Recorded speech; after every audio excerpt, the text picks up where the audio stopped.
అపోస్తుల కార్యాలు 2వ అధ్యాయం మనం గమనిస్తా ఉన్నప్పుడు ఇప్పటి వరకు లూకా గారి యొక్క ఈ నేరేటివ్ అంతా, లూకా చెప్తున్నటువంటి ఈ విషయాలన్నీ కూడా అపోస్తులను ఉద్దేశించి చెప్తా ఉన్నట్లు మనం చూస్తా వచ్చాం. ఉదాహరణకు, ఎలాగా యేసుప్రభు వారు తన్ను తాను తన శిష్యులకి, అపోస్తులకి కనుపరుచుకున్నారో, కనుపరిచిన తర్వాత వారందరినీ సమకూర్చి ఆయన యెరూషలేము పొలిమేరల వరకు, అనగా ఒలీవల కొండ వరకు వారిని తీసుకొని వెళ్ళారు. ఎలాగా ఆ శిష్యులకు ఆయన, మీరు యెరూషలేములో వేచి ఉండండి, తండ్రి ద్వారా పొందినటువంటి వాగ్దానం అనగా పరిశుద్ధాత్మ మీ మీదకి వచ్చేంత వరకు మీరు బయటికి వెళ్లకుండా యెరూషలేములో వేచి ఉండండి అని వారికి ఆజ్ఞాపించినటువంటి మాటను, ఆ తరువాత వారి కనులు ఎదురుగా ఆయన ఆరోహణమైనటువంటి పరిస్థితులను మనము గమనించాం. యేసుప్రభు ఆరోహణమైన తర్వాత ఇదే శిష్యులకు దేవదూతలు వచ్చి ఆయన ఎలా అయితే ఆరోహణమయ్యారో అదే విధంగా కొంతకాలం అయిన తర్వాత తిరిగి ఆయన రానై ఉన్నారని, రెండవ రాకడ గురించి వారికి మరొక్కసారి నిరీక్షణను ఆ దేవదూతలు ఇచ్చినట్లు మనం చూస్తున్నాం.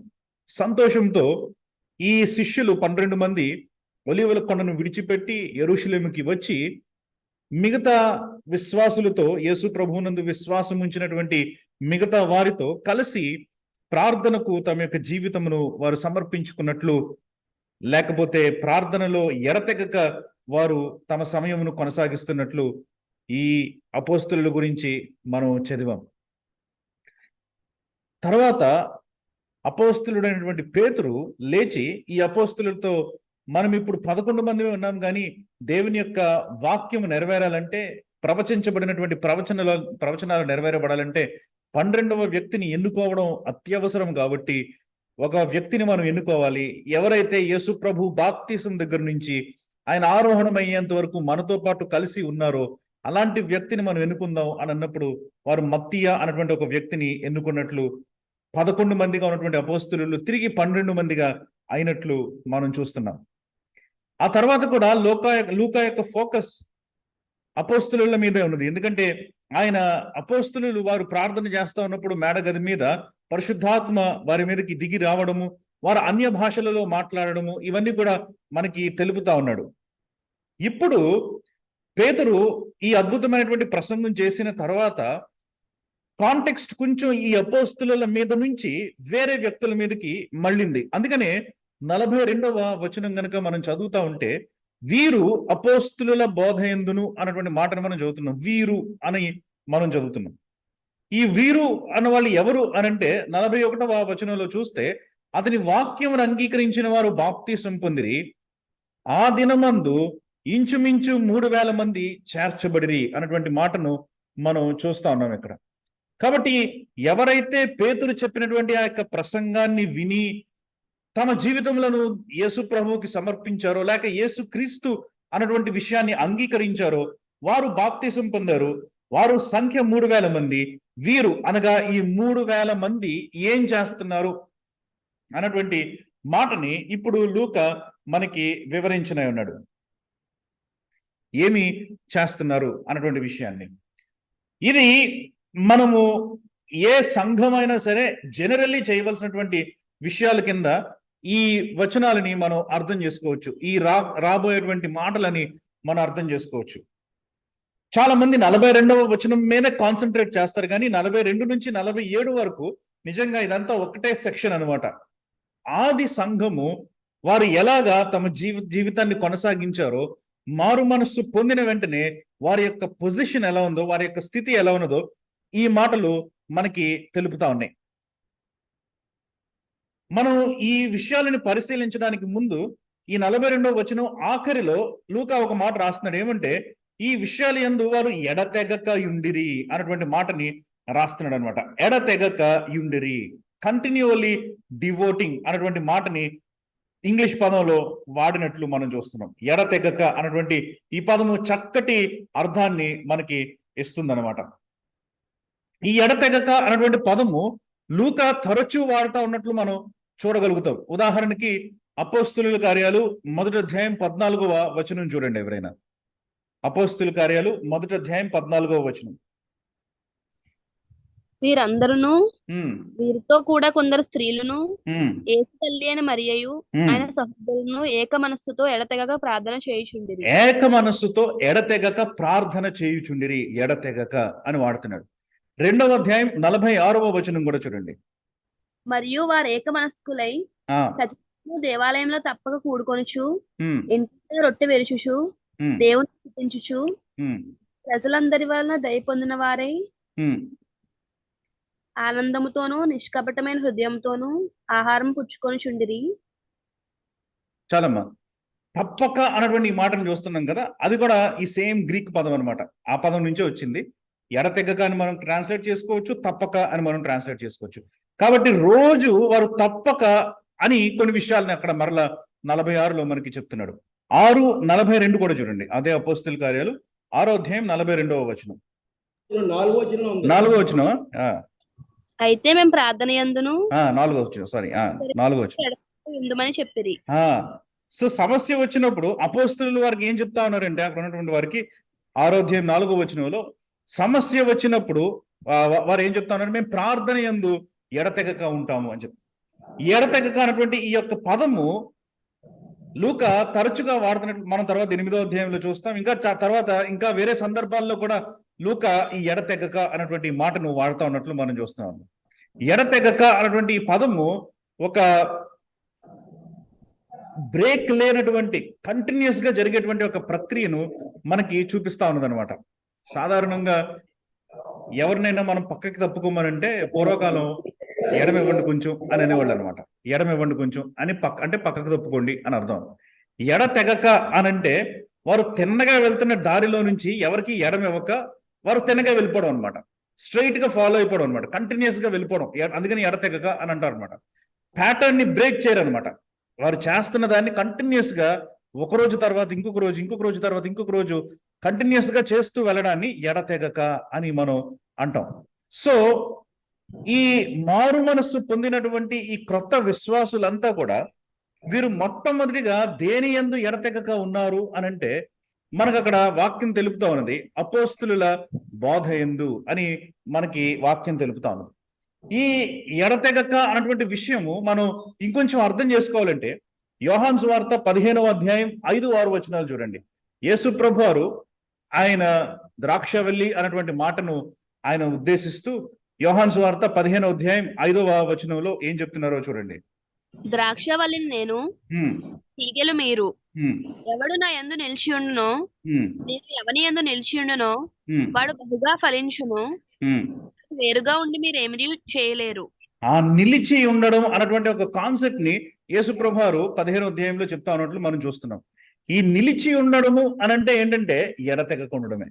నిలిచి ఉండడము అనంటే దేవునికి లేకపోతే యేసు ప్రభువుకి అంటు కట్టుకొని అలాగే ఉండడం అనమాట. కంటిన్యూస్ గా యేసు ప్రభువుతో కనెక్ట్ అయి ఉండడం, కంటిన్యూస్ గా యేసు ప్రభువులో ఉండడం. యేసు ప్రభువు కూడా ఆయన ఈ లోకంలో బోధిస్తా ఉన్నప్పుడు ఆయన ఏం చెప్పారంటే మీరు నాలో నిలిచి ఉండాలి, లేకపోతే మీరు ఎడతెగక నాలో ఉండాలి అన్నటువంటి ఈ యొక్క అవగాహనని యేసు ప్రభువారు ఇస్తున్నారు. నిజమైనటువంటి విశ్వాసి ఎడతెగక ఉంటాడు. అబద్ధమైనటువంటి వ్యక్తి ఏం చేస్తాడంటే 6వ వచనం కనుక మీరు చూసారంటే వాడు యేసు ప్రభువు నుంచి వాడు దూరంగా వెళ్ళిపోతాడు. కాబట్టి వాడిని దేవుడు కూడా తీసి పక్కన పడేస్తాడు. కాబట్టి నిజమైనటువంటి విశ్వాసి ఎడతెగక యేసు ప్రభువులో ఉంటాడు, లేకపోతే నిలిచి ఉంటాడు అన్నటువంటి మాట మనం చూస్తున్నాం. యోహాను రాసిన మొదటి పత్రిక 2వ అధ్యాయం 19వ వచనం కనుక చూస్తే అక్కడ యోహాను కొంతమంది క్రీస్తుకు విరోధంగా బయటకు వెళ్ళిపోయినటువంటి వ్యక్తుల గురించి మాట్లాడుతూ ఏమనన్నాడో చూడండి. మొదటి పత్రిక యోహాను రాసిన మొదటి పత్రిక 2వ అధ్యాయం 19వ వచనం. వారు మనలో నుండి బయలువెళ్ళిరు గాని మన సంబంధులు కారు. వారు మన సంబంధులైతే మనతో కూడా నిలిచి ఉందురు. అయితే వారందరూ మన సంబంధులు కారని ప్రత్యక్షపరిచినట్లు వారు బయలువెళ్ళిరి. 18వ వచనం కనుక మీరు చూస్తే క్రీస్తు విరోధులు ఇప్పుడు కూడా ఉన్నారు అన్నటువంటి మాటని మాట్లాడుతూ యోహాను ఈ మాటలని మాట్లాడుతూ ఉన్నారు అనమాట. అంటే ఈ క్రీస్తు విరోధులైనటువంటి కొంతమంది వారు నిజానికి చూడాలంటే సంఘంలో నుంచి బయటికి వెళ్ళినటువంటి వ్యక్తులే. కాకపోతే ఒకవేళ వారు సంఘానికి సంబంధించిన వ్యక్తులైతే వాళ్ళు నిలిచి ఉండేవారు సంఘంలో. కానీ వారు నిలిచి ఉండక బయటికి వెళ్ళి క్రీస్తుకు విరోధమైనటువంటి పనులు చేస్తా ఉన్నారు కాబట్టి, క్రీస్తుకు విరోధమైనటువంటి బోధలు చేస్తా ఉన్నారు కాబట్టి, క్రీస్తుకు విరోధమైనటువంటి మాటలు మాట్లాడుతూ ఉన్నారు కాబట్టి వారు బయటికి వెళ్ళిపోయినటువంటి పరిస్థితిని బట్టి మనవారు కాదు అని మనకు ఒక అవగాహన వస్తుందని యోహాను మనకి తెలుపుతా ఉన్నాడు అనమాట. కాబట్టి ఎవడైనా క్రీస్తు వాడైతే, ఎవడైనా మారు మనసు పొంది నిజమైనటువంటి రక్షణ అనుభవం కలిగిన వ్యక్తి అయితే వాడు క్రీస్తులో నిలిచి ఉంటాడు. ఎవడైనా అబద్ధపు మారు మనసు పొందాడంటే ఇమోషనల్ గా మాత్రమే వాడు ఏదో అటాచ్ అయ్యి దేవునితోటి, నిజంగా వాడికి దేవుని గురించినటువంటి అనుభవ జ్ఞానం లేకపోతే వాడు ఎప్పుడొకప్పుడు వదిలి వెళ్ళిపోతాడు అనమాట. ఎప్పుడొకప్పుడు తను తాను సంఘం నుంచి డిటాచ్ చేసేసుకుంటాడు. ఎప్పుడొకప్పుడు క్రీస్తు నుంచి తాను వేరుపరుచుకుంటాడు. క్రీస్తుకు విరోధంగా మాట్లాడడం మొదలు పెడతా ఉంటాడు. కాబట్టి విశ్వాసులైనటువంటి వ్యక్తులు ఎడతెగక ఈ పనులు చేస్తారనమాట. ఇప్పుడు మాట్లాడబోయేటువంటి పనులను కంటిన్యూస్ గా చేస్తా ఉంటారు. నీరసం ఉండదు, అలసట రాదు, బోరు కొట్టదు. కంటిన్యూస్ గా వీళ్ళు ఈ పనులను చేస్తా ఉంటారు. మనం ఎంత కంటిన్యూస్ గా ఈ పనులు ఉన్నామో అన్న దానిని బట్టి మనం ఎంత దగ్గరగా దేవునికి అంటు కట్టబడి ఉన్నామో, లేకపోతే క్రీస్తులో నిలిచి ఉన్నామో, లేకపోతే ఆయన సంఘములో మనం నిలిచి ఉన్నామో, ఎంత చక్కగా అవయవాలలో మనం ఆ శరీరంలో ఇమిడిపోయి ఉన్నామో అవయవాలలాగా మనకి తెలుస్తూ ఉంటది అనమాట. కాబట్టి మొట్టమొదటి విషయం వారు ఎందులో ఎడతెగక ఉన్నారు అనంటే లూకా అంటున్నాడు అపోస్తులుల బోధ యందు అని అంటున్నాడు అనమాట. The teachings of the apostles, లేకపోతే అపోజిల్స్ డాక్ట్రిన్ అని మనం అనుకోవచ్చు. అపోస్తుల బోధ యందు అంటే వీళ్ళు ఏంటి, శ్రద్ధగా అపోస్తుల యొక్క బోధని వింటున్నారని మాత్రమే చెప్తున్నాడు మనకి, లేకపోతే శ్రద్ధగా అపోస్తుల బోధని చదువుతున్నారని చెప్తున్నాడు మనకి కాదు. అపోస్తుల బోధని వారు చేయడానికి కూడా వారు సంసిద్ధంగా ఉన్నట్లు మనం అర్థం చేసుకోవాలి. ఇక్కడ అపోస్తుల యొక్క బోధలో వారు ఎడతెగక ఉన్నారంటే they were also living the same apostles teaching. అపోస్తుల యొక్క బోధను రెండు చేస్తున్నారు, వారు వింటున్నారు, విన్న దానిని అనుసరిస్తున్నారు. కాబట్టి అపోస్తుల బోధలో వారు ఎడతెగక ఉన్నట్లు లూకా మనకి చెప్తా ఉన్నారు.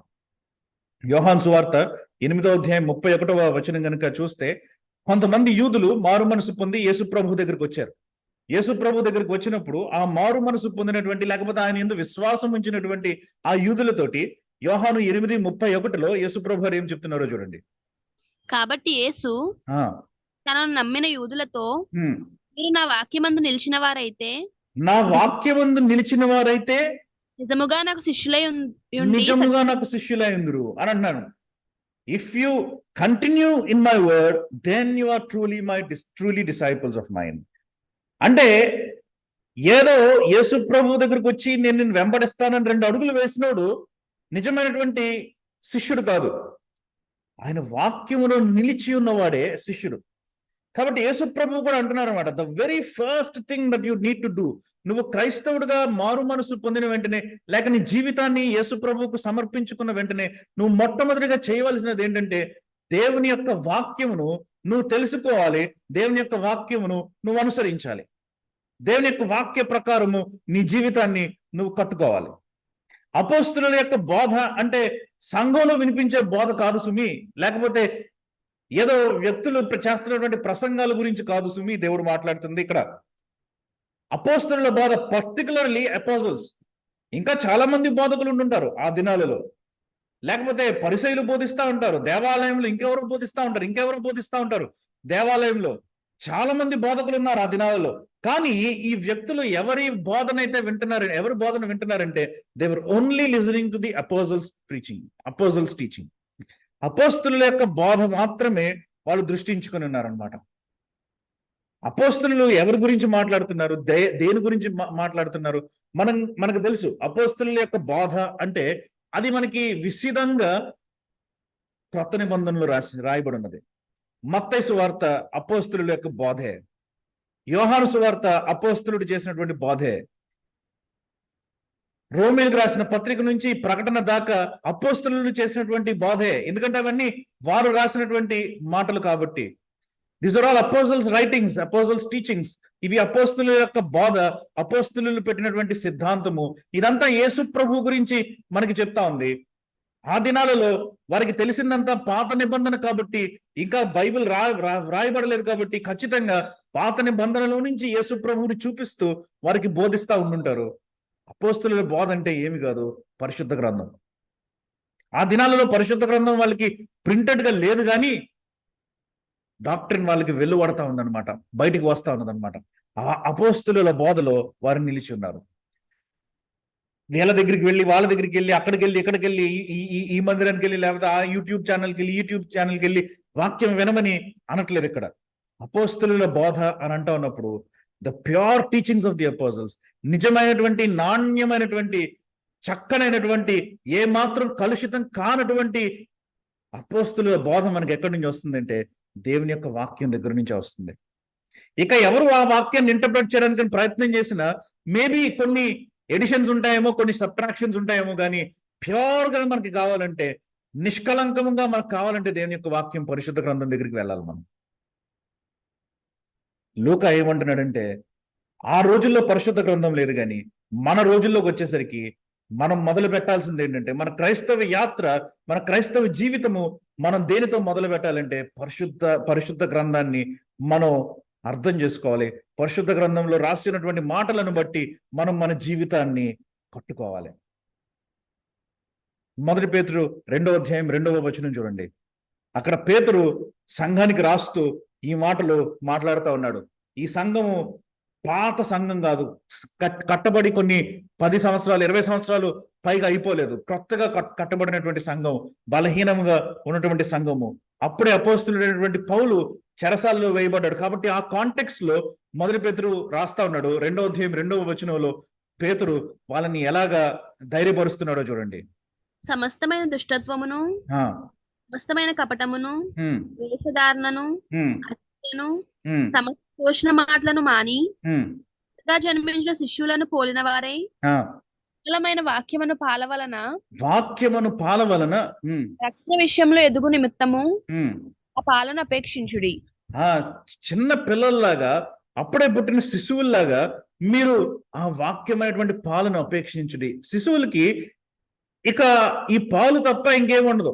అప్పుడే పుట్టినటువంటి వాళ్ళకి మనం సాలిడ్ ఫుడ్స్ పెట్టడం మొదలు పెట్టం. వాళ్ళకి మొదటి 6 నెలల దాకా సాధారణంగా ఏమీ పెట్టం, తల్లి పాలు తప్ప ఇంకేం పెట్టం మనం.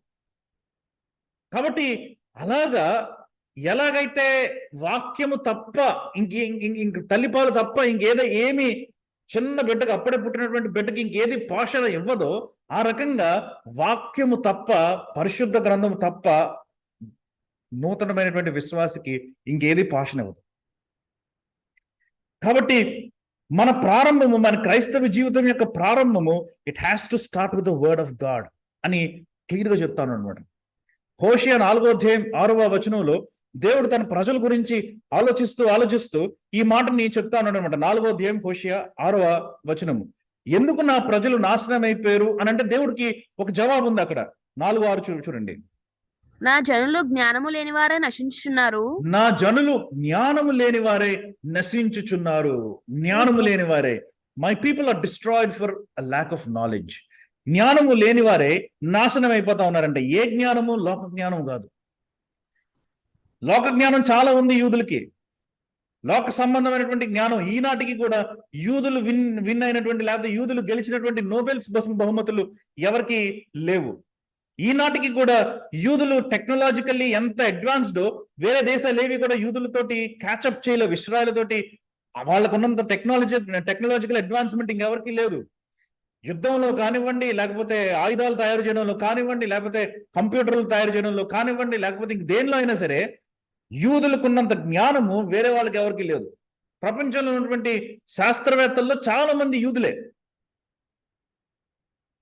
లోక జ్ఞానము లేకపోతే ఈ చదువు సంబంధించినటువంటి జ్ఞానము లేక కాదు యూదులకి. ఏ జ్ఞానం లేదంటే దేవుని గూర్చినటువంటి జ్ఞానం లేదు. దేవుని గురించిన జ్ఞానం లేదు కాబట్టి, వాక్య సంబంధమైనటువంటి జ్ఞానం లేదు కాబట్టి ఆ ప్రజలంతా కూడా, ఇశ్రాయేలీలంతా కూడా ఆ దినాలలో వారు నాశనం అయిపోతున్నారు అని దేవుడు బాధపడుతున్నట్లు మనం చూస్తున్నాము. యోహాను రాసిన 2వ పత్రిక 1వ అధ్యాయం 9వ వచనం అనుకుంటా. యోహాను ఎంత దూరానికి వెళ్తాడో చూడండి. యోహాను ఒక చాలా ఇంపార్టెంట్ మాట మాట్లాడతాడు. 2 యోహాను 1:9. క్రీస్తు బోధయందు నిలిచి ఉండక, క్రీస్తు బోధయందు నిలిచి ఉండక దానిని విడిచి ముందునకు సాగు ప్రతివాడును దేవుని అంగీకరింపని వాడు అని అంటున్నాడు అనమాట. ఎవరైతే క్రీస్తు బోధ లేకపోతే అపోస్తుల బోధ రెండు ఒకటే, ఎందుకంటే అపోస్తులు నేర్చుకుంది క్రీస్తు దగ్గర నుంచే. కాబట్టి ఈ అపోస్తుల యొక్క బోధ యందు నిలిచి ఉండక ఎవడైతే వేరైపోయి ముందుకు కొనసాగుతాడో వాడు నిజానికి క్రీస్తునే వదిలిపెట్టేశాడు, వాడు దేవుడిలో లేడు అని అంటున్నాడు అనమాట యోహాను. Anyone who goes too far and does not abide in the teaching of Christ does not have God. దేవుడే లేడు వాడికి అని అంటున్నాడు.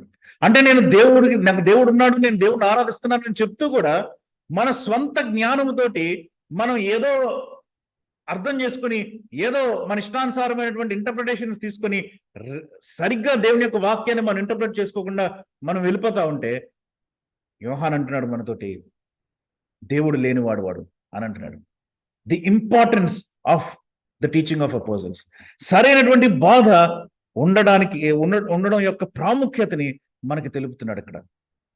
ఈ విశ్వాసులు క్రొత్తగా బాప్తీసం పొందినటువంటి, ఈ మారు మనసు పొందినటువంటి, ఈ నూతనంగా జన్మించబడినటువంటి ఈ సంఘంలో ఉన్నటువంటి విశ్వాసులు మొట్టమొదటిగా దేనికి ఎడతెగక ఉన్నారంటే వారు దేవుని యొక్క వాక్యాన్ని, అపోస్తుల యొక్క బోధని వారు వింటున్నారు. ఆ వింటున్నల్లా వాళ్ళు లోపలికి పీల్చుకొని దాని ప్రకారం జీవించడానికి మొదలు పెడుతున్నారు. రెండవ మాట కనుక చూస్తే అపోస్తుల బోధ యందు, ఆ తర్వాత సహవాసం మందు అని మనం చూస్తున్నాం. సహవాసం మందు, ఈ సహవాసం అనేటువంటి ఈ పదం కొయినోనియా అనేటువంటి ఒక చిన్న గ్రీకు పదం నుంచి వచ్చినటువంటి మాట అనమాట. సాధారణంగా సహవాసం అంటే అందరూ ఏమనుకుంటారంటే ఏదో నలుగురు కలిసి ఉన్నప్పుడు నేను కూడా వెళ్ళి ఆ నలుగురితో కలిసి కూర్చుంటే, లేకపోతే అందరూ దేవుని ఆరాధిస్తా ఉంటే నేను కూడా అక్కడికి వెళ్ళి కూర్చుంటే నేను సహవాసంలో పాలిభాగస్తుడిని అయిపోయాను అని అనుకుంటారు. బైబిల్లో ఉన్నటువంటి మీనింగ్ అది కాదు. ఈ సహవాసం అనేది it's an active participation. Active గా అంటే చురుకుగా మనం అందులో పాల్గొనాలి అనమాట. వెళ్ళి కూర్చోవడం అంటే కాదు, పాల్గొనాలి అని కూడా చెప్తా ఉన్నాడు. ఈ పదాన్ని కొయినోనియా అనేటువంటి ఈ పదాన్ని, లేకపోతే కొన్నిసార్లు కొయినియా అని ట్రాన్స్లేట్ చేశారు, కొన్నిసార్లు అన్న పదాన్ని వాడారు. అది వర్బ్ నౌన్ అన్న దాన్ని బట్టి దానికి మనం వెళ్ళక్కర్లేదు. కానీ ఈ పదాన్ని జనరల్ గా తెలుగులోకి కానీ లేకపోతే ఇంగ్లీష్ లోకి కానీ వారు ఎలా ట్రాన్స్లేట్ చేశారో ఒకసారి చూద్దాం. రోమీయులకు రాసిన పత్రిక 15వ అధ్యాయం 26వ వచనం చూడండి.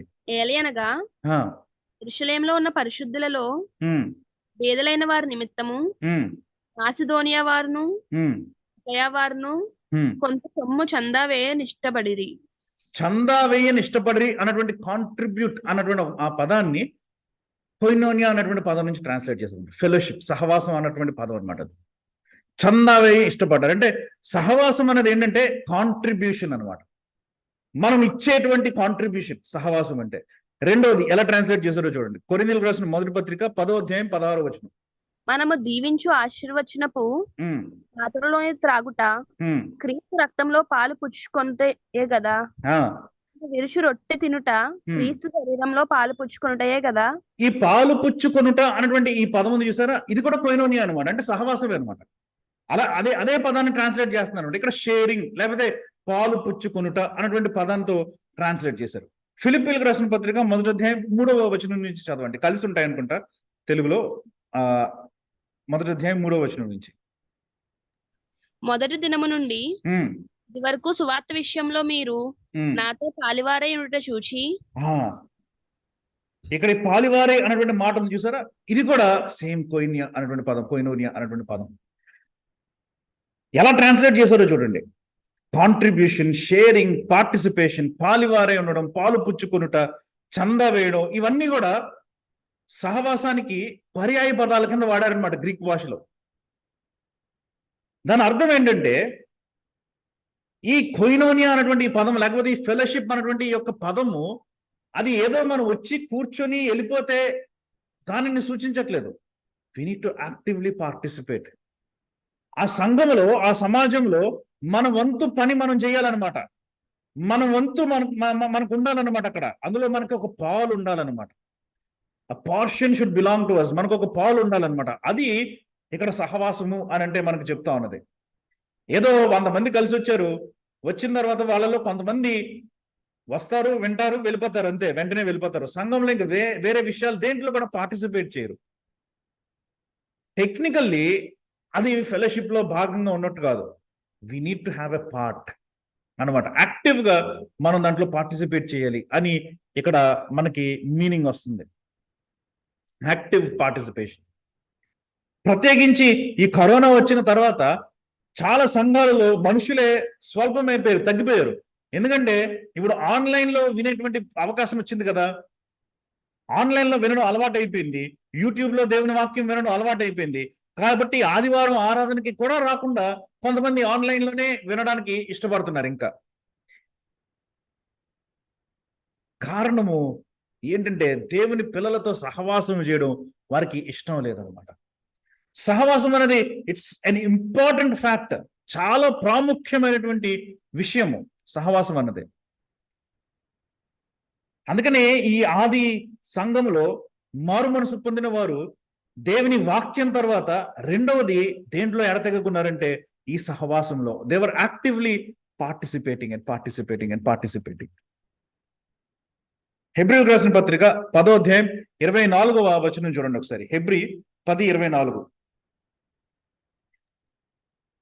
కొందరు మానుకున్నట్లుగా సమాజంగా కూడుట మానక ఒకరినొకడు హెచ్చరించుచు ఆ దినము సమీపించుట మీరు చేసిన కొలది మరి ఎక్కువగా లాగు చేయొచ్చు.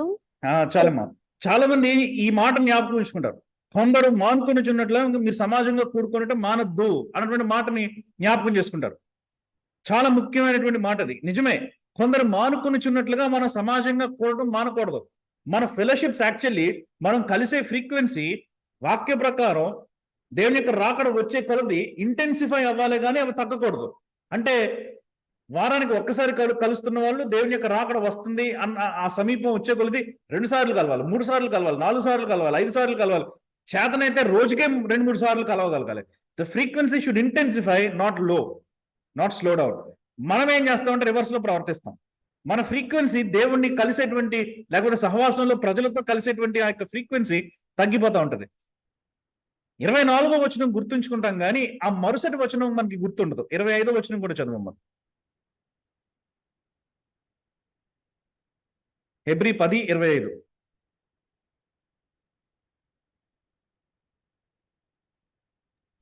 ప్రేమ చూపుటకును కార్యములు చేయుటకును ఒకరినొకడు పురికొల్పవలెనని ఆలోచింతము. ఎందుకు ఈ విషయం అంతా చేయాలి? మనం ఎందుకు మనం సమాజంగా కూడాలి? ఎందుకు క్రీస్తు రాకడ వచ్చేంత వరకు ఇంకా ఎక్కువగా మనం సమాజంగా కూడాలి, సహవాసంగా కూడాలి? ఎందుకు మానకూడదు అంటే ప్రేమ చూపటం కోసం. ఎందుకంటే మంచి పనులు చేయడం కోసం ఒకరినొకరు మనం పురుకొల్పుదాం అని అంటున్నాడు అన్నమాట. మంచి పనులు చేయడం కోసం, ప్రేమ చూపడం కోసం మన సహవాసంగా ఇంకా అధికంగా మనం కూడాలి, ఇంకా అధికంగా మనం కలవాలి అని ఇక్కడ వాక్యం మనకి తెలుపుతా ఉంది. ఎందుకంటే ఒంటరిగా ఉండి సహవాసంలోనికి రాకుండా ఒంటరిగా దేవుణ్ణి ఆరాధిస్తానులే, నేను ఎవరితోటి కలవకుండా నేను నా ఇంట్లో కూర్చొని నేను దేవుణ్ణి ఆరాధిస్తానులే అని అన్న వ్యక్తికి ప్రేమ చూపించే అవకాశం ఉండదు, మంచి సత్క్రియలు చేసేటువంటి అవకాశం ఉండదు. ఎందుకంటే ఎవరికి అవసరం ఉన్నదో, ఎవరికి నీడ్ ఉందో తెలియదు. కాబట్టి తన జీవితంలో తను ఉంటాడనమాట. బావిలో ఉన్నటువంటి కప్పలాగా తన బావిలో తాను ఉంటాడనమాట. కాబట్టి ఇతరులకు ప్రేమ చూపించే విషయంలో, ఇతరుల ఎడల సత్క్రియలు చేసేటువంటి విషయంలో వెనకబడిపోతూ ఉంటాడు. సహవాసంలో లేనప్పుడు ఇతరులను ఆదుకోలేడు, ఇతరులకి ఏమి ఇవ్వలేడు, ఇతరులకి నచ్చ చెప్పలేడు, ఇతరులకు వాక్యం బోధించలేడు, ఏమి చేయలేడు. He live in his own world. హెబ్రీయులకు రాసిన పత్రికలో అందుకనే చెప్తున్నాడు అనమాట.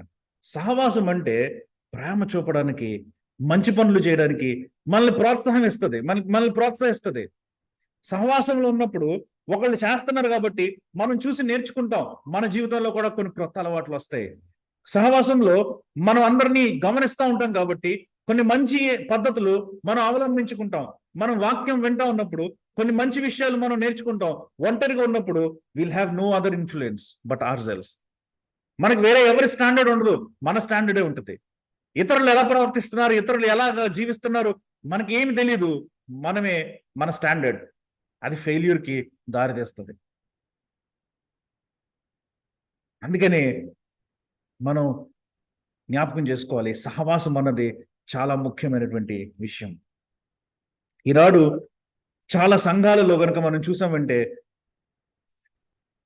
మందిరానికి రావడానికి, లేకపోతే ఆరాధనకి రావడానికి, నియామక కూడికలకి రావడానికి ప్రజలు ఆతృత పడరు. సహవాసంగా కూడడం మానేస్తున్నారు. సహవాసంగా రావాలి అన్నటువంటి ఆ కోరిక తగ్గిపోయింది.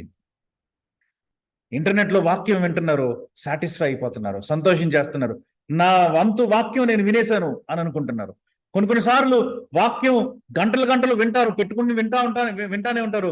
ఈవెన్ పరిశుద్ధ గ్రంథాన్ని కూడా ఓపెన్ చేసి చదవరు. కానీ నా వంతు పని నేను చేసేసాను, నాకు రావాల్సిన వాక్యం ఈరోజు వచ్చేసింది, దేవుడు నాతో మాట్లాడేశాడు అని అనుకుంటా ఉంటారు. పొరపాట్లో జీవిస్తూ ఉంటారు. ఆదికాండం 4వ అధ్యాయం 26వ వచనం తీయక్కర్లేదు, కానీ అక్కడ మనం చూసామంటే అది మొట్టమొదటిసారి, that was the very first time when people started gathering as fellowships. దేవుణ్ణి ఆరాధించడం కోసం సహవాసంగా కూడడం మొదలుపెట్టిన మొట్టమొదటి సర్కమ్స్టాన్స్ అన్నమాట ఆదికాండం 4:26. అది ఆదామును సృష్టించిన 235 సంవత్సరాల తర్వాత ప్రారంభమైనటువంటి ప్రక్రియ. సహవాసంగా కూడడం అన్నది అది చాలా పురాతనమైనటువంటి ఒక ప్రక్రియ. అది చాలా పురాతనమైనటువంటి ఒక ట్రెడిషన్, ఒక ఆనవాయితీ. దానిని మనం మర్చిపోకూడదు. కాబట్టి దేవుని వాక్యం ఈ విషయాన్ని మనకు చెప్తా ఉంది. అపోస్తుల బోధ యందు ఎడతెగకున్నారు, సహవాసం ముందు ఎడతెగకున్నారు. మూడోది ఏం చెప్తా ఉందంటే రొట్టె విరుచుట యందు ఎడతెగకున్నారు. ఈ పదాన్ని, రొట్టె విరుచుట అనేటువంటి పదము 2 సార్లు వాడారు. ఇక్కడ ఒకసారి, లూకా 24:35 ఒకసారి. ఈ 2 సార్లు కూడా లూకా వాడాడు, అపోస్తుల కార్యాలను, లూకాలను. 2 లూకా వాడినటువంటి పదం అనమాట. ప్రత్యేకించి ఇది, ఈ రొట్టె విరుచుట అన్నటువంటి కాన్సెప్ట్ ఎక్కడి నుంచి వచ్చిందంటే, యూదులు, ఇది మనం మత్తయి సువార్త ధ్యానిస్తా ఉన్నప్పుడు మనం చూసాం. లూకా సువార్త 24వ అధ్యాయం 35వ వచనంలో రొట్టె విరుచుట అన్నటువంటి పదాన్ని మొట్టమొదటిసారి వాడాడు. ఎంఐ గ్రామంకి వెళ్ళినప్పుడు యేసు ప్రభువారు రొట్టె విరిచి వాళ్ళకి తాను బయలుపరుచుకున్నారు కదా, అక్కడ ఉన్నటువంటి ఆ 2 శిష్యులకి. ఆ తర్వాత శిష్యులు వెనక్కి వచ్చి అపోస్తలులతో ఈ మాట చెప్తా ఉన్నప్పుడు, మేము కూడా యేసు ప్రభువును చూసాం అని చెప్తా ఉన్నప్పుడు ఈ మాటను వాడారనమాట. ఆయన రొట్టె విరుచుట చూసి మేము ఆయనని గ్రహించాం అన్నటువంటి మాటను వాళ్ళు చెప్తా ఉన్నారు. ఆ కాంటెక్స్ట్ లో మనం మొట్టమొదటిసారి రొట్టె విరుచుట అన్నటువంటి పదాన్ని మనం చూస్తాం. సాధారణంగా యూదుల ఆచారం ప్రకారం సాయంత్రం వేళ భోజనాలు, పొద్దున్న మధ్యాహ్నం ఎవరి పనుల్లో వాళ్ళు ఉంటారు కాబట్టి, కొన్నిసార్లు కుటుంబంలో ఉన్నటువంటి పెద్దవాళ్ళందరూ బయటికి పనులకు వెళ్ళిపోతారు కాబట్టి పొద్దున్న మధ్యాహ్నం చేయడానికి కుదరదు ఇది సాధారణంగా. కానీ సాయంత్రం వేళ అందరూ ఇంటికి వచ్చినప్పుడు, కుటుంబం అంతా కలిసి ఉన్నప్పుడు, ఆ కుటుంబానికి పెద్ద ఆ కుటుంబం అంతటిని ఆశీర్వదించి, ఆ భోజనాన్ని అంతటిని ఆశీర్వదించి, అప్పుడు ఆశీర్వాదంతో వారు భోజనాన్ని పుచ్చుకునేవాళ్ళు అనమాట. అప్పుడు పుచ్చుకునేటప్పుడు ఆ కుటుంబంలో ఉన్నటువంటి పెద్ద, వాళ్ళు సాధారణంగా రొట్టెలు తినేవాళ్ళు కాబట్టి, ఆ కుటుంబంలో ఉన్నటువంటి పెద్ద ముందుగా రొట్టెల్ని విరిచి చిన్న చిన్న ముక్కలుగా చేసి వాళ్ళందరికీ పంచేవాడు అనమాట. అప్పుడు ఆ రొట్టెల్ని వాళ్ళు తింటా ఉండేవాళ్ళు. అది వారి యొక్క ఆచారం. కాబట్టి అక్కడి నుంచి వచ్చినటువంటి పద్ధతి ఎన్ ఈవినింగ్ మీల్ అనమాట.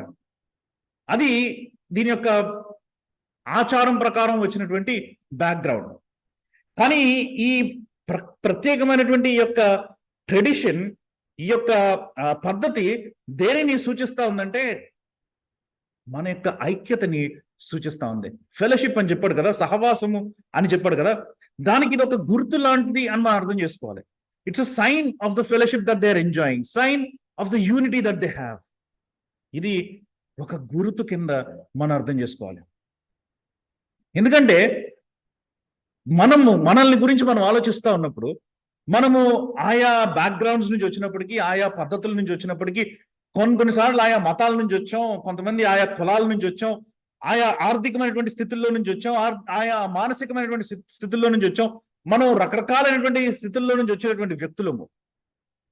మనలందరినీ కలిపినది ఏది అని కనుక మనం ఆలోచిస్తే, జాగ్రత్తగా ఆలోచించామంటే, వాట్ మేడ్ అస్ వన్, ఏంటి మనల్ని ఒక్కటిగా చేసినది ఏంటి అంటే, అది మనకి సిలువ దగ్గరికి వెళ్ళినప్పుడే మనకు జవాబు వస్తుంది. It's the cross that made us one. ఎందుకంటే ఆ సిలువలో యేసు ప్రభువారు మరణించినప్పుడు ఆయనతో పాటు మనం అందరం కూడా సిలువ వేయబడ్డాం.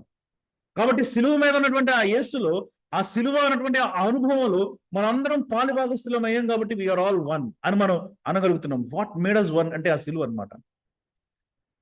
ఆ సిలువకి సూచనగా ఉన్నటువంటి గుర్తైనటువంటి ఆ శరీరమును, ఆ రక్తమును, లేకపోతే కొన్ని మందిరాల్లో బల్ల అని అంటారు, కొన్ని చోట్ల కొన్ని సంఘాల్లో ప్రభురాత్రి భోజనం అంటారు, యూకరిస్ట్ అని ట్రెడిషనల్ చర్చెస్ లో అంటూ ఉంటారు, కమ్యూనియన్ అని అంటూ ఉంటారు. రకరకాల పేర్లు ఆయా భాషల్లో మనం పెట్టుకొని పిలవచ్చు, కానీ పద్ధతి ఒకటే. బేసికల్లీ ప్రభు యొక్క శరీరము, ప్రభు యొక్క రక్తము అని దాన్ని ఎంచి మనం త్రాగుతాం. ఆ పద్ధతిని చెప్తా ఉన్నాడు అనమాట లూకా ఇక్కడ.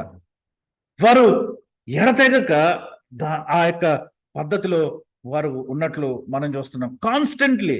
కాన్స్టెంట్లీ ఎప్పటికప్పుడు వారు ఆ పద్ధతిని ఆచరిస్తా ఉన్నట్లు మనం చూస్తున్నాం.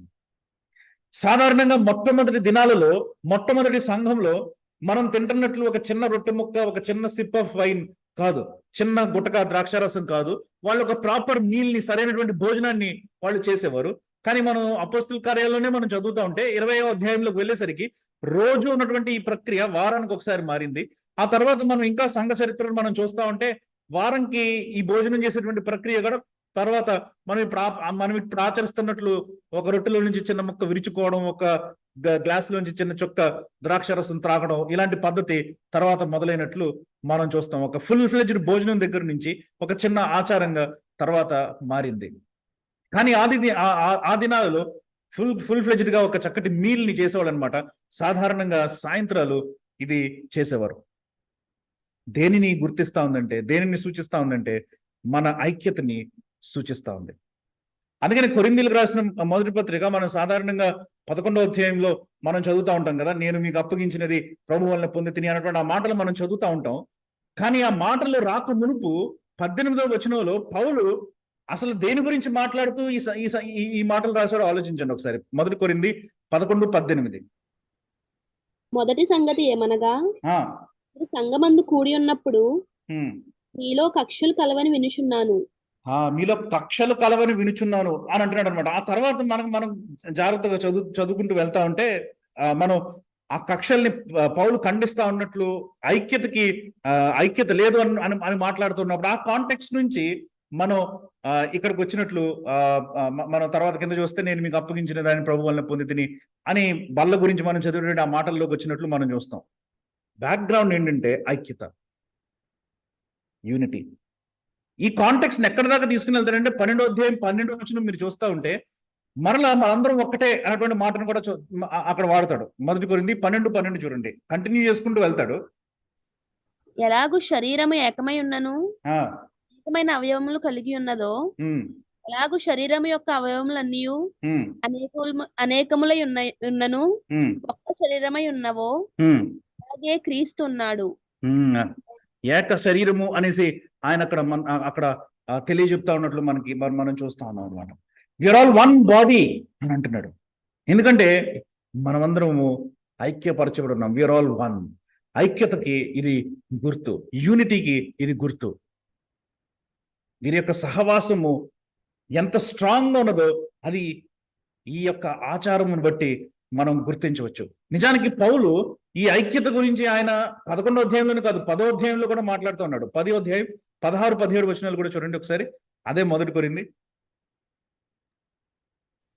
మనము దీవించు ఆశీర్వచన పాత్రలోనిది త్రాగుట క్రీస్తు రక్తములో పాలు పుచ్చుకుంటే కదా, విరుచు రొట్టె తినుట క్రీస్తు శరీరంలో పాలు పుచ్చుకుంటే కదా. మనం అందరము ఒకటే రొట్టెలో పాలు పుచ్చుకొనిచున్నాము. మనమందరము ఒకే రొట్టెలో పాలు పుచ్చుకొనిచున్నాము. ఒకటే గనుక అనేకులమైన మనము ఒక్క శరీరమే ఉన్నాము. రొట్టె ఒకటే గనుక అనేకులమైన మనం కూడా ఒక శరీరమే అని అంటున్నాడు అనమాట. అంటే మనం అందరము ఒక్క రొట్టె, we are all part of one, మనం అందరం ఒక్కటే అన్నటువంటి ఆ యూనిటీ అన్నటువంటి కాన్సెప్ట్ ని తీసుకుని వస్తున్నాడు అనమాట. మొదటి కొరింథీ 10వ అధ్యాయం ప్రారంభం నుంచి కరెక్ట్ గా చెప్పాలంటే ఆ ఐక్యత గురించి మాట్లాడుతూ వస్తున్నాడు అనమాట. ఐక్యత గురించి మాట్లాడుతూ మీలో విభజనలు ఉన్నాయి అన్నటువంటి మాటను తీసుకుని వచ్చి, అది సరైనటువంటిది కాదు, ఈ విషయంలో నేను మిమ్మల్ని మెచ్చుకోవట్లేదు అని చెప్తూ, నేను మీకు అప్పగించినది ప్రభు వలన పొంది తిని. మీరు బలను తీసుకోవడానికి వస్తా ఉన్నప్పుడు మీలో హెచ్చు తగ్గులు ఉన్నాయి. మీరు బలను తీసుకోవడానికి వస్తా ఉన్నప్పుడు కొంతమంది ముందే భోజనం చేస్తున్నారు, కొంతమంది తర్వాత భోజనం చేస్తున్నారు. మీరు భోజనం చేయడానికి మీకు ఇల్లు లేవా? మందిరానికి వచ్చి మీరు తినాలా? ముందే తినేయాల్సిన అవసరం ఏముంది? అందరూ కలిసి కదా తినాలి. పౌలు వారిని కరెక్ట్ చేయడానికి ప్రయత్నం చేస్తున్నాడు అనమాట. విఆర్ ఆల్ వన్, మనమందరము ఐక్యమైనటువంటి ప్రజలము, మనమందరము ఒక్కటే అని పౌలు చెప్తా ఉన్నాడు. ఏ సహవాసాన్ని అయితే వాళ్ళు కలిగి ఉన్నారో దానికి గుర్తు ఈ రొట్టె విరుచుట అన్నటువంటి యొక్క పద్ధతి. కాబట్టి వారు అపోస్తలులు చెప్తున్నటువంటి బాధలో వారు నిలకడగా ఉన్నారు, వారు ఎడతెగకున్నారు. తర్వాత వారు సహవాసములో వారు నిలకడగా ఉన్నారు, కలిసి దేవుని సముఖంలో కలుస్తూ they are involving themselves in the activities. తమను తాము ఆ పనిలో, ఆ పరిచర్యలో తమను తాము వారు వ్యయపరుచుకుంటా ఉన్నారు సహవాసంలో. మూడవది కనుక మనం చూసామంటే రొట్టె విరుచుటలో వాళ్ళు ఎడతెగక ఉన్నారు. కాన్స్టెంట్లీ వారు రొట్టెని విరుస్తా ఉన్నట్లు మనం చూడగలుగుతున్నాం. నాలుగవది ఏంటంటే ప్రార్థనలో వాళ్ళు ఎడతెగకున్నారు. అపోస్తుల కార్యాలు 1వ అధ్యాయం 14వ వచనంలో ఆల్రెడీ మనం చూసాం. అపోస్తులు, ఆ తర్వాత ఆ తొలి విశ్వాసులందరూ కూడా, మరియా, తర్వాత ఆ యేసుప్రభు యొక్క సహోదరులు, ఇంకా స్త్రీలు, ఆ తొలి దినాల్లో ఉన్నటువంటి ఆ విశ్వాసులు, వారందరూ కూడా ప్రార్థనలో ఎడతెగకున్నారని 1వ అధ్యాయం 14వ వచనంలో కూడా మనం చూసాం. ప్రార్థనలో ఎడతెగక ఉన్నారు. Prayer is an important thing. మనం ప్రార్థన గురించి ప్రతివారం ఏదో ఒక ప్రసంగం వింటాం కాబట్టి దాని గురించి ఎక్కువ ఫోకస్ చేయట్లేదు. ప్రార్థన చాలా ప్రాముఖ్యమైనటువంటి విషయం. జాన్ మెకార్థర్ ఈ ప్రార్థన గురించి ఒక చక్కటి కోట్ ఇస్తాడు. అదొకటే నేను ఇక్కడి నుంచి కంటిన్యూ అయిపోతాను. జాన్ మెకార్థర్ ఏమంటాడంటే, prayer is the slender nerve that moves the muscles of omnipotence అని అంటాడు అనమాట. Prayer is the slender nerve that moves the muscles of omnipotence. దేవుని యొక్క సర్వశక్తి అన్నటువంటి బలమును, లేకపోతే కండరాన్ని కదిలించేటువంటి ఒక సన్నని నరము. కాబట్టి యేసుప్రభు వారు యోహాను సువార్త 14వ అధ్యాయం 13వ వచనంలో వాళ్ళకి వాగ్దానం చేశారు. ఏమని వాగ్దానం చేశారంటే, నా నామమును మీరు ఏమడిగినా సరే తండ్రి మీకు అనుగ్రహిస్తారు. చూడండి 14-13 యోహాను సువార్త. మీరు నా నామమున దేన్ని అడుగుదురో తండ్రి కుమారుని యందు మహిమపరచబడుటకై దాన్ని చేతును. తండ్రి కుమారుని యందు మహిమపరచబడుటకై దాన్ని చేయను. అన్ని మీరు ఏమడిగినా సరే నేను ఇస్తాను. I will give you. కాబట్టి ఆ వాగ్దానాన్ని ఆధారం చేసుకుని ఇక్కడ వీళ్ళు అడుగుతున్నారు అనమాట. ప్రార్థన చేస్తా ఉన్నారు. దేవుడు వాళ్ళకు అనుగ్రహిస్తా ఉన్నాడు. They were praying and God was giving. కాబట్టి 4 విషయాల్లో వీరు నిలకడగా ఉన్నట్లు, ఎడతెగక ఉన్నట్లు మనకి కనిపిస్తా ఉంది. 43వ వచనం కనుక మనం చూస్తే, అప్పుడు ప్రతివానికి భయం కలిగను అని మనం చూస్తాం. చాలా విచిత్రమైన మాట. ఈ 43వ వచనం కన్స్ట్రక్షన్ మీరు చూడండి. అప్పుడు ప్రతివానికి భయం కలిగిన అంటే అపోస్తుల బోధ యందు, సహవాసమందు, రొట్టె విరుచుట యందు, ప్రార్థన చేయటం యందు, ఈ 4 విషయాల్లో మీరు ఎడతెగక పక్కాగా 100% చక్కగా ఉంటే ఎలా ఉంటదంటే, సంఘంలో ప్రతివానికి భయం ఉంటది అనమాట. ఏం భయం? దేవుని భయం. ఈ 3000 మందికి దేవుని భయం ఉంది. వీళ్ళు బాప్తిజం తీసుకున్నారు, వీళ్ళు అపోస్తుల బోధలో నిలిచి ఉన్నారు, వీళ్ళు రొట్టెని విరుస్తా ఉన్నారు, వీళ్ళ సహవాసంలో ఉన్నారు, వీరు ప్రార్థన చేస్తా ఉన్నారు. కాబట్టి వీరికి భయం కలిగింది అనమాట. మన సంఘాల్లో మనం చూస్తే దేవుని భయం ఉండదు చాలా మందికి. ఎందుకంటే ఈ 4 విషయాలని మనం నిజంగా చక్కగా చేయడం మర్చిపోయాం. మనం సరైనటువంటి విధంగా చేయట్లేదు కాబట్టి, మనం నిలిచి ఉండట్లేదు కాబట్టి, మనం కాన్స్టెంట్ గా పరిగెత్తట్లేదు కాబట్టి, ఈ విషయాల వెనకాల అపోస్తలుల బోధలో మనం సరిగ్గా నిలబడలేదు కాబట్టి, సరైనటువంటి విధంగా మనం సహవాసం చేయలేకపోతున్నాం కాబట్టి, సరైనటువంటి స్వభావంతో మనం రొట్టె విరుస్తా ఉన్నప్పుడు మనం ప్రవర్తించలేకపోతున్నాం కాబట్టి, ప్రార్థనలో ప్రత్యేకించి మనం ఎడతెగక ఉండలేకపోతున్నాం కాబట్టి, దేవుని యొక్క భయము మన సంఘాల్లో లేకుండా పోతుంది. ప్రతివానికి భయం కలిగినంట అంటే ఎవరికి భయం లేకుండా లేదు. సంఘంలో ఉన్నటువంటి ప్రతివాడికి కూడా భయం ఉంది. దేవుని యొక్క భయము వాళ్ళ మీదకి వచ్చేసింది అనమాట. ఫోబోస్ అన్నటువంటి మాటని రాశాడు ఇక్కడ. భయము అంటే ఫోబోస్. ఆ పదం నుంచే ఫోబియా అని మనం అంటూ ఉంటాం అనమాట. ఆ ఫోబియా ఈ ఫోబియా అంటే ఆ భయం ఈ భయం అని అర్థం. కాబట్టి ఆ భయము వాళ్ళకి వచ్చింది. కొన్నిసార్లు ఈ భయము బహుశా అపోస్తులు చేస్తున్న మహత్కార్యాల నుంచి సూచక్రియల నుంచి వచ్చిందని అనుకుంటున్నారేమో. లేదు, అది వేరేగా రాస్తున్నాడు. ఒకవేళ దాని వలన కనుక భయం కలిగితే, అపోస్తులు చేస్తున్నటువంటి గొప్ప కార్యాల వలన కనుక భయం కలిగి ఉంటే ఏం రాస్తుండేవాడంటే లోక, అప్పుడు ప్రతివానికి భయం కలిగను ఏలయనగా అనేక మహత్కార్యములు అని రాస్తుండేవాడు అనమాట. ఏలయనగా అని రాయట్లేదు లోక, మరియు అని రాస్తున్నాడు. అంటే అది వేరే ఇది వేరే అనమాట. భయము వీరు క్రైస్తవ జీవితాన్ని నిజంగా జీవించడం వలన కలిగినది. తర్వాత అపోస్తులు అనేక మహత్కార్యాలు సూచక్రియలు చేస్తున్నారు అనమాట. దానికి దీనికి సంబంధం లేదు. మన సంఘాల్లో కనుక ఒకవేళ విశ్వాసులు భయం లేకుండా ఉంటుంటే, దేవుని యొక్క భయం మనం కరువైపోయింది అని కనుక మనం బాధపడతా ఉంటే దానికి కారణం ఏంటంటే ఆ ముందు చెప్పినవేమీ మనం చేయలేకపోతున్నాం. అనేక మహత్కార్యములు సూచక క్రియలు అపోస్తుల ద్వారా జరిగిను అని మనం చూస్తాం. దేవుని యొక్క కార్యాలు జరుగుతూ ఉన్నాయి అన్నమాట. దేవుని యొక్క కార్యాలు అద్భుతంగా జరుగుతూ ఉన్నాయి. సూచక క్రియలు అనగా మనం గమనించాం ఇదివరకు. సూచక క్రియలు అంటే ఇట్స్ జస్ట్ సైన్, అది సూచన ఇస్తా ఉందన్నమాట. మనం హైవే మీద వస్తా ఉంటే కాకినాడ 20 కిలోమీటర్లు అని కనిపిస్తుంది, లేదా రాజమండ్రి 40 కిలోమీటర్లు అని మనకు కనిపిస్తూ ఉంటది. అక్కడ దాని అర్థం ఏంటంటే మీరు ఆ గుర్తును బట్టి ఆ డైరెక్షన్ బట్టి ఇంకో 20 కిలోమీటర్లు వెళ్తే కాకినాడ వస్తుంది అని అర్థం. అది కాకినాడ అని కాదు. కాబట్టి సైన్ అన్నది ఎప్పుడు రాబోయేదానికి నీ సూచిస్తా ఉంటది. కానీ రాబోయేదానికి గుర్తు కానీ రాబోయేదానికి డైరెక్షన్ చూపిస్తా ఉంటది. కానీ సైన్ అన్నది డెస్టినేషన్ కాదు. ఎప్పుడు మనం ఆ విషయాన్ని అర్థం చేసుకోవాలి. కాబట్టి సూచక క్రియ అని అంటా ఉన్నప్పుడు అది సూచించేటువంటి క్రియ. అపోస్తుల యొక్క అధికారాన్ని సూచిస్తా ఉందన్నమాట. అపోస్తుల యొక్క అధికారాన్ని చూడమని చెప్తా ఉందన్నమాట ఆ గుర్తు. యేసు ప్రభు చేసిన అద్భుతాలు, యేసు ప్రభు చేసిన సూచక క్రియలు, లేకపోతే శిష్యులు చేసినా సరే ఆ సూచక క్రియ ఆ వెనక ఉన్నటువంటి శక్తిని గమనించమని చెప్తా ఉంది. ఎక్కడి నుంచి వచ్చింది ఆ శక్తి? దేవుడి నుంచి కాకపోతే ఇంకెక్కడి నుంచి? కొంతమంది గమనించారు కూడా పరిసయ్యులు ఈ విషయాన్ని. దేవుని నుంచి కాకపోతే ఇలాంటి కార్యాలు ఎలా చేయగలరు అని యేసు ప్రభు గురించి అనుకున్నారు, శిష్యుల గురించి కూడా అనుకున్నారు. చనిపోయిన వాళ్ళని లేపేయడం, గుడ్డోళ్ళకి కనులు ఇచ్చేయడం, కుంటోళ్ళకి కాళ్ళు ఇచ్చేయడం దేవుడి నుంచి కాకపోతే ఇంకెలా జరుగుతుంది అన్న ప్రశ్న వచ్చింది. ఎందుకంటే ఆ సూచక క్రియలు చూసినప్పుడు కొన్నిసార్లు వాళ్ళు అది దేనిని సూచిస్తుందో అర్థం చేసుకున్నారు. కాబట్టి శిష్యులు, అపోస్తులు ప్రత్యేకించి ఈ గొప్ప సూచక క్రియలను వాళ్ళు చేస్తున్నారు అని మనం గమనిస్తున్నాం. 44వ వచనాన్ని గనక మనం ఇక్కడ చూసామంటే, విశ్వసించిన వారందరూ ఏకముగా కూడి తమకు కలిగినదంతయు సమిష్టిగా ఉంచుకొనిరి. ఇక్కడ ఉన్నటువంటి మనం అర్థం చేసుకోవాలి. కొన్నిసార్లు అర్థం చేసుకోకుండా రాంగ్ గా ఇంటర్ప్రిట్ చేసుకునే అవకాశం ఉంటుంది. ఇది ఎప్పుడు జరుగుతా ఉందంటే మనం పెంతెకోస్తు పండుగ దినానికి తర్వాత జరుగుతున్నటువంటి విషయం. కాబట్టి ఈ కాంటెక్స్ట్ ని కనుక మనం అర్థం చేసుకుంటే, పెంతెకోస్తు పండుగ దినం అన్నటువంటిది నేను మీకు ఇదివరకు చెప్పాను కదా, యూదులకి 3 పండుగ దినములు. అవి పిలిగ్రిమేజెస్. అంటే వాళ్ళు ఖచ్చితంగా యెరూషలేముకి వెళ్ళాలి. వాళ్ళు ఏ దేశంలో ఉన్నప్పటికీ, ప్రపంచంలో ఏ మూల ఉన్నప్పటికీ యూదులలో పురుషులు ఈ 3 పండుగలకి యెరూషలేముకి రావాలి.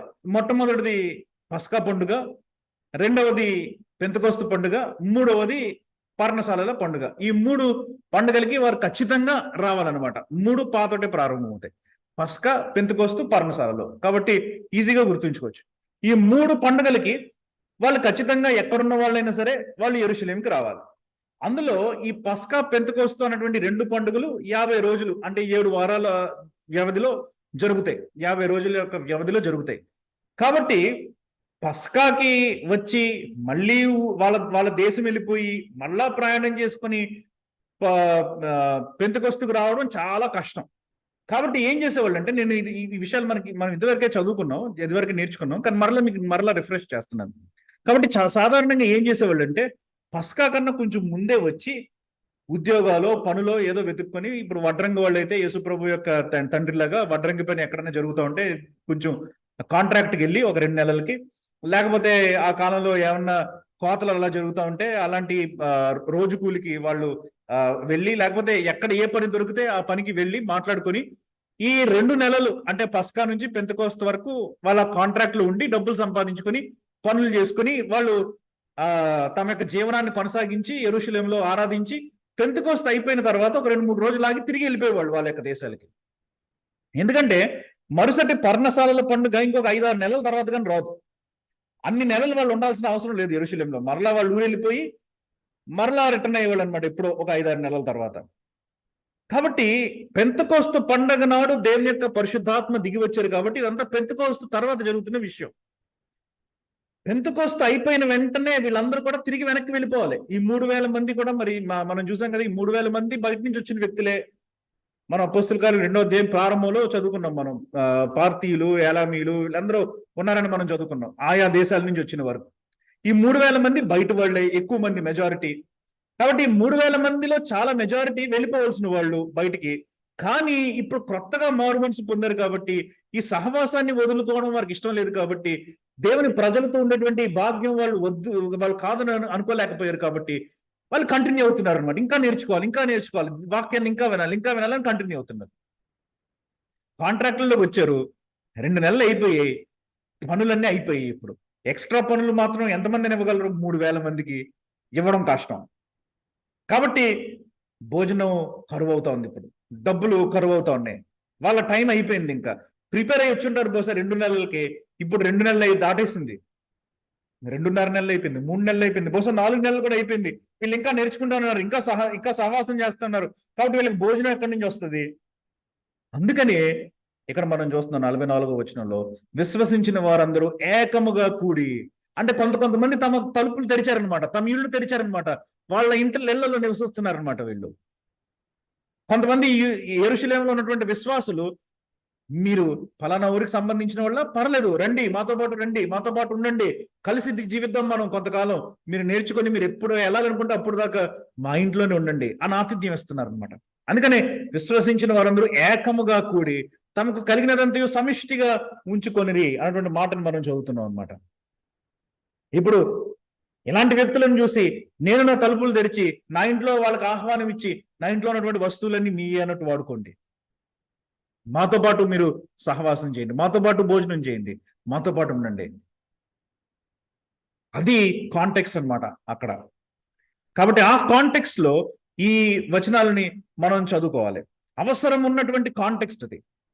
అలాగని చెప్పి మనం అన్ని మన తలుపులు తెరిచేసుకుని వేరే ఇళ్ళు ఉన్న వాళ్ళని కూడా మన ఇంటికి తీసుకుని వచ్చేసి మన ఇంట్లో పెట్టుకోవాలని కాదు అక్కడ వాక్యం చెప్తుంది. అక్కడ అవసరంలో ఉన్నారు కాబట్టి they were in need and the church help them. ఇదియుగాక 45వ వచనం కనుక మనం చూస్తే, వారు తమ చరస్థిరాస్తులు అమ్మి అందరికీ వారి అక్కర కొలది పంచిపెట్టిరి. 2వ శతాబ్దంలో అరిస్టాటిస్ అనేటువంటి ఒక గ్రీకు వ్యక్తి రాస్తూ క్రైస్తవుల గురించి ఇలా రాస్తున్నాడు అనమాట. ఏమన్నాడంటే, ఒకవేళ క్రైస్తవుల గురించి నేను మాట్లాడాలంటే వాళ్ళు ఈ లోక సంబంధమైనటువంటి ప్రతి మాలిన్యం నుంచి తమను తాము దూరంగా ఉంచుకుంటారు. ఎందుకంటే రాబోయేటువంటి దేవుని యొక్క రాజ్యంలో, లేకపోతే రాబోయేటువంటి ఆ ప్రపంచంలో మంచిగా వాళ్ళు జీవించాలని చెప్పి, లేకపోతే మంచిగా వాళ్ళు ప్రవేశించాలని చెప్పి ఈ లోకపు మాలిన్యం అంతటి నుంచి దూరంగా ఉంచుకుంటారు. ప్రత్యేకించి వాళ్ళలో ఎవరైనా భేదవాడు కానీ అవసరతలో ఉన్నవాడు కానీ ఉన్నాడంటే, బహుశా వాళ్ళ దగ్గర భోజనం లేకపోతే వాళ్ళ దగ్గర డబ్బులు లేకపోతే ఈ వ్యక్తులు 2-3 రోజులు తామే పస్తుండి ఉపవాసం ఉండి వాళ్ళు అలా కూడబెట్టినటువంటి డబ్బుని తీసుకుని వెళ్ళి ఆ పేదలకి భోజనం ఇప్పించేవాళ్ళు అని చెప్తా ఉన్నాడు అనమాట. అరిస్టాటిస్ అనేటువంటి ఈ వ్యక్తి 2వ శతాబ్దంలో ఉన్నటువంటి క్రైస్తవుల గురించి మాట్లాడుతూ అంటున్నటువంటి మాటలు అనమాట. అంటే ఆయన లూకా రాస్తున్నటువంటి ఈ పద్ధతి దగ్గర నుంచి సుమారు ఒక 100 సంవత్సరాల తర్వాత రాస్తున్నటువంటి మాటలు. క్రైస్తవులు అని అనగానే ఎలాగా మనం అర్థం చేసుకుంటున్నామో ఆలోచించండి. ఈ దినాలలో మన దగ్గర ఉన్నా సరే మన గుప్పిల్ని విప్పి ఇవ్వలేం. అలాంటిది ఆ దినాలలో వాళ్ళు అమ్మి అవసరమైతే పస్తులుండి వాళ్ళు అవసరంలో ఉన్న వాళ్ళ యొక్క అవసరతలు తీరుస్తా ఉన్నట్లు మనం చూస్తా ఉన్నాం. మరియు వారు ఏక మనస్కులై 46వ వచనం, ప్రతిదినము దేవాలయంలో తప్పక కూడుకొనుచు ఇంటింటా రొట్టె విరుచుచు దేవుని స్తుతించుచు ప్రజలందరి వలన దయ పొందిన వారే అని మనం చూస్తున్నాం. మరలా లూకా వారి యొక్క ఐక్యత గురించి మాట్లాడుతున్నాడు. వారు ఏక మనస్కులే అని మనకి చెప్తా ఉన్నాడు. ప్రతిదినము దేవాలయంలో, ఉదయం అంతా వాళ్ళు దేవాలయంలో గడుపుతున్నారు. మనం ఈ విషయాన్ని కూడా ఇదివరకు గమనించాం. అపోస్తలుల యొక్క అలవాటు ఇది. వాళ్ళు ఉదయం అంతా దేవాలయంలో గడిపేవారు, సాయంత్రం ఇంటికి వచ్చి ప్రార్థన చేసేవాళ్ళు అని మనం చదువుకున్నాం, చూసాం. లూకా సువార్త 24వ అధ్యాయం 53వ వచనంలో ఉంటుంది. ఉదయం అంతా వాళ్ళు దేవాలయంలో దేవుని స్తుతిస్తా ఉన్నారు అని, సాయంత్రం ఇంటికి వచ్చి ప్రార్థన చేస్తూ ఉండేవాళ్ళు. అలాగే వారు ఉదయం అంతా దేవాలయంలో, ప్రతిదినము దేవాలయంలో తప్పక కూడుకొనుచు అని అంటారు అనమాట. అంటే ఉదయం అంతా దేవాలయంలో తప్పక కూడుకుంటున్నారు, సాయంత్రం అయ్యేసరికి ఇంటింట రొట్టె విరుస్తా ఉన్నారు అనమాట. సాయంత్రం భోజనం అని చెప్పాను కదా ఇందాక నేను మీకు, రొట్టె విరవడం అనేటువంటిది. కాబట్టి సాయంత్రం ఇంటింట రొట్టె విరుచుచు, ఇవన్నీ జరుగుతూ ఉంటే దేవుని ఎడల స్తుతి వాళ్ళకి పెరుగుతూ ఉంది. దేవునిని స్తుతించగలుగుతున్నారు అనమాట. ప్రజలందరి వలన దయ పొందిన వారే. ఎందుకంటే వేరే వాళ్ళతోటి వీళ్ళకి ఆర్గ్యుమెంట్స్ లేవు, గొడవలు లేవు, ఏమీ లేవు. చాలా ప్రశాంతంగా, చాలా చక్కగా తమ యొక్క జీవితాన్ని కొనసాగిస్తున్నారు. కాబట్టి ప్రజలందరి వల్ల దయ పొందిన వారే అని మనం చూస్తున్నాం. 41వ వచనం, ఆనందముతోను నిష్కపటమైన హృదయముతోను ఆహారము పుచ్చుకొని చుండిరి, మరియు ప్రభువు రక్షణ పొందుచున్న వారిని అనుదినము వారితో చేర్చుచుండెను. దేవుడే చేరుస్తున్నాడు, వారు లాక్కొని రావట్లే, దేవుడే చేరుస్తున్నారు. ఈ విషయం ముఖ్యమైనటువంటిది. చాలాసార్లు మనుషులు ఏమనుకుంటారంటే, మనం ఏదో చాలా ప్రయాసపడితే ఒక వ్యక్తిని, ఇద్దరు వ్యక్తులను రక్షించగలం అని అనుకుంటాం. No, it's all in the hands of God. దేవుడే చేర్చాలి. దేవుడు చేర్చనిదే ఎవరు మన దగ్గరికి రారు. దేవుడే చేరుస్తున్నాడు అనమాట. వీళ్ళ పని అంతా ఏంటంటే ఆనందంతో నిష్కపటమైన హృదయంతో జీవించడం, అంతే. వీళ్ళ పనంతా ఏంటంటే, వీళ్ళ ఫోకస్ అంతా దేని మీద ఉందంటే, అపోస్తుల బోధలో, సహవాసంలో, రొట్టె విరుచుట్లో, ప్రార్థన చేయుటలో ఎడతెగక ఉండాలి. తర్వాత ప్రేమ చూపుటలో, ఎందుకంటే ఉన్నదంతా పంచుకుంటూ ఉన్నారు కాబట్టి, దేవుని స్తుతించుటలో. కాబట్టి ఈ విషయాలన్నింటిలో వీళ్ళు కంటిన్యూస్ గా ఉన్నారు, ఎడతెగకున్నారు. దేవుడు ఏం చేస్తున్నాడంటే మనుషుల్ని వాళ్ళ దగ్గరికి పంపుతా ఉన్నాడు. మనుషులు వాళ్ళతో పాటు యాడ్ అవుతా ఉన్నారు. కొత్త ఆత్మలు వస్తున్నాయి, సంఘము విస్తరిస్తా ఉన్నది. కాబట్టి మనకి గనుక ఈ విస్తరణ కనిపించకపోతే, మన సంఘాలు ఎక్కడ వేసిన గొంగళ్ళు అక్కడలాగే కనిపిస్తూ ఉంటే, ఒకవేళ దానికి కారణం ఏంటంటే సమ్వేర్ ఈ విషయాలలో మనం తప్పుతున్నాం అనమాట. That is the only answer. దేవుడు మన దగ్గరికి మనుషులను తీసుకొని కలపట్లేదు అని అంటే ఎక్కడో మనం పొరపాటు చేస్తున్నాం ఈ విషయాల్లో.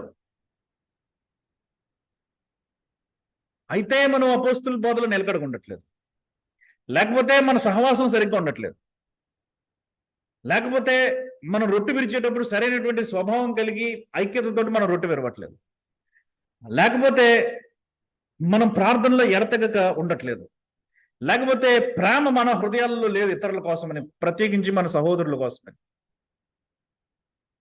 ఇవన్నీ లేవు కాబట్టి, బహుశా వీటిలో ఏదో ఒకటి లేదు కాబట్టి దేవుడు మనకి యాడ్ చేయడానికి ఆలోచిస్తున్నాడు. ఇంకా మన జీవితాల్లో, మన సంఘాల్లో బహుశా ఈ మార్పు రావాలి. అపోస్తుల కార్యాలు 2వ అధ్యాయం 42 నుంచి 47 దాకా ఉన్నటువంటి ఈ ప్యాటర్న్ కనుక మనం ఫాలో అయితే, ఆఖరి వచనంలో ఆఖరి మాటలు అంటా ఉన్నట్లు దేవుడే మన సంఘాలకి విస్తరణ తీసుకుని వస్తాడు. దేవుడే మన సంఘాలకి కలుపుతాడు. ప్రార్థన చేసుకున్నాం. దయగల మా తండ్రి, పరిశుద్ధమైన దేవ, మీ ఘనమైన నామమునకు స్తోత్రాలు చెల్లిస్తున్నాను. ఈ రాత్రికాల సమయంలో మా వినికిడిలో మీరు వినిపింపజేసిన వాక్యమును బట్టి స్తోత్రాలు ప్రభా. మా సంఘం యొక్క పరిస్థితిని మేము గమనిస్తా ఉన్నప్పుడు అనేక మార్లు దైవ భయం లేకుండా నాయన మరి కొన్నిసార్లు క్రమం తప్పి కూడా నాయన మరి ప్రవర్తిస్తా ఉన్నామేమో నాయన. మరి ఎదగవలసినటువంటి మేము, అనేక మందిని నాయన మరి మాలోనికి తీసుకోవాల్సినటువంటి మేము బహుశా చాలా సార్లు ఎదగవలసినటువంటి రీతిలో ఎదగలేకపోతున్నాము. దానికి కారణము నాయన మరి ఆది సంఘము ఫాలో అయినటువంటి ఆ ప్యాటర్న్ని మేము ఫాలో అవ్వలేకపోతున్నామని మేము గమనిస్తున్నాం. కాబట్టి మీ యొక్క వాక్యాన్ని చేపట్టుకుని సహవాసంలో ఎడతెగగా ఉంటూ, ప్రార్థనలో నాయన మరి ఎడతెగగా ఉంటూ ప్రభా నాయన మరి ఐక్యత కలిగిన వారమే, ప్రేమ కలిగిన వారమే మా సహోదరుల పట్ల మేము జీవిస్తూ, తద్వారా మీ యొక్క మెప్పును, ఇతరుల యొక్క దయను కూడా పొందడానికి మాకు సహాయం ఇవ్వండి. మా మధ్యకు తీసుకుని వచ్చిన ప్రతి ఒక్కరిని జ్ఞాపకం చేసుకుని ఆశీర్వదించండి. ప్రతి అవసరతను మీరు తీర్చండి. రాలేని వారిని కూడా జ్ఞాపకం చేసుకుంటున్నాను. మీ కృపను బట్టి ప్రభా నాయన, మరి వారిని కూడా మీరే తీసుకురావాల్సిందిగా ప్రార్థిస్తున్నాను మరుసటి వారం. నా ప్రభా, మాకు ఇచ్చినటువంటి సమయం బట్టి మీకే లెక్కలైన వందనాలు, స్తుతులు, స్తోత్రాలు చెల్లిస్తూ వచ్చే వారం మేము ఈ రీతిగా మేము తిరిగి కలిసేంత వరకు మమ్మల్ని కాపాడవలసిందిగా ప్రార్థిస్తూ, రేపు మీ నాయన ప్రభు దినమందు మిమ్మల్ని ఆత్మతోను సత్యంతోను ఆరాధించడానికి మాకు మరి యొక్క అవకాశం అనుగ్రహించవలసిందిగా ప్రార్థిస్తూ, త్వరలో రాని యేసు ప్రభు మిక్కిలి శ్రేష్టమైన నామమున అతి వినయముగా ఈ ప్రార్థన అడిగి వేడుకుంటున్నాను తండ్రి. ఆమేన్.